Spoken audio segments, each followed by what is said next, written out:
በ2018 ዓመተ ምህረት ፕራይቬት ሞልታችሁ ኤንትራንስ ኤግዛም ለምትፈተኑ ተማሪዎች ከዚህ በፊት በ2018 ዓመተ ምህረት ኤንትራንስ ኤግዛም ፕራይቬት ለምትሞሉ ተማሪዎች ዝርዝር መረጃ በዚህ ቪዲዮ ማጋራቴ ይታወሳል። ነገር ግን አሁንም በተለያዩ በምሰራቸው ዩቲዩብ ቪዲዮዎች እና ቴሌግራም ቻናል ላይ ኮሜንት ሴክሽን ላይ የገባችሁ ፕራይቬት መቼ ነው የሚሞላው በጣም ዘገየ እኮ ያላችሁ በተደጋጋሚ በምለቃቸው ቪዲዮ ኮሜንት ሴክሽን ላይ እና ቴሌግራም ላይ በማጋራቸው መረጃዎች ኮሜንት ሴክሽን ላይ እየጠየቃችሁ ትገኛላችሁ።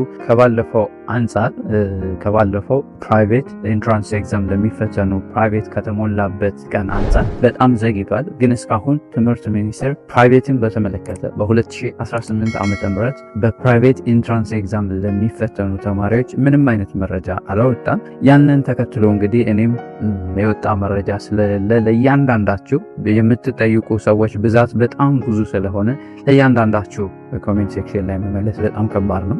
ሰው ጠቅለል አድርጌ ጥያቄያችሁን ለመመለስ ያክል እስካሁን በትምህርት ሚኒስቴርም ይሁን በፈተናዎች አገልግሎት ኤጀንሲ ፕራይቬትን በተመለከተ በ2018 ዓመተ ምህረት ፕራይቬት ሞልተው ኤንትራንስ ኤግዛም ለሚፈተኑ ተማሪዎች ምንም አይነት መረጃ አልወጣም።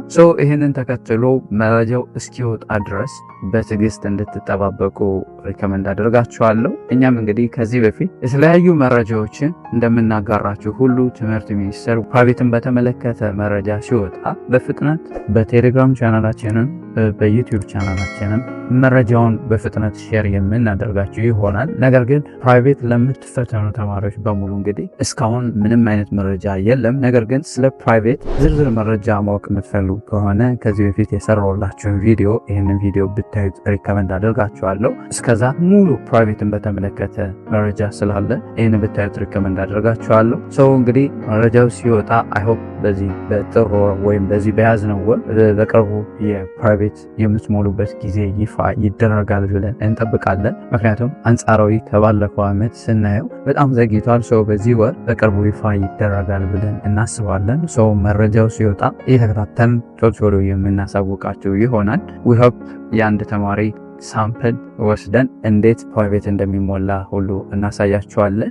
እስከዛው ግን በትዕግስት እንድትጠባበቁ ሪከመንድ አደርጋችኋለሁ።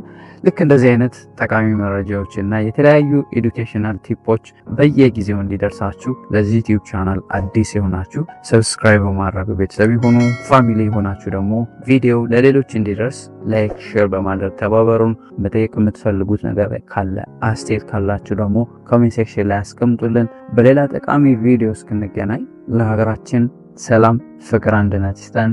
ፒስ